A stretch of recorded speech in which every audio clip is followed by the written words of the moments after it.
In today's video, I'm going to teach you how to connect your Amazon business account to QuickBooks Online. If you want to streamline your bookkeeping and make it easier to manage business purchases, this integration can be a very helpful tool. It allows you to connect your Amazon business account directly with QuickBooks Online, so your expense tracking and financial organization become much more efficient. To get started, sign in to QuickBooks Online and look toward the top right corner of the screen. There you'll find the Integrations option. Go ahead and click on it, then select Explore Integrations.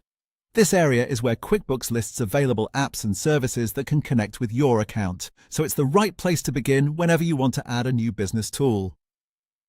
Once you're on the Integrations page, use the search bar to look for Amazon Business.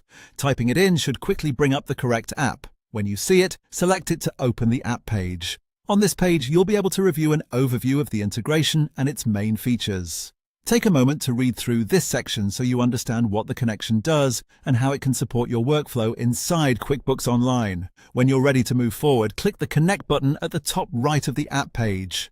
At this point, QuickBooks will prompt you to connect with your Amazon business account.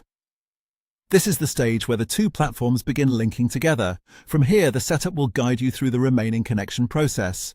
The steps are provided on screen, so simply follow the prompts carefully to continue. In most cases, this involves signing into your Amazon business account, reviewing permissions, and confirming that you want the integration to be enabled. It's a good idea to read each screen before clicking ahead, just to make sure everything is being connected the way you expect. Once you complete those prompts, the connection should be finished and your Amazon business account will be linked to QuickBooks Online.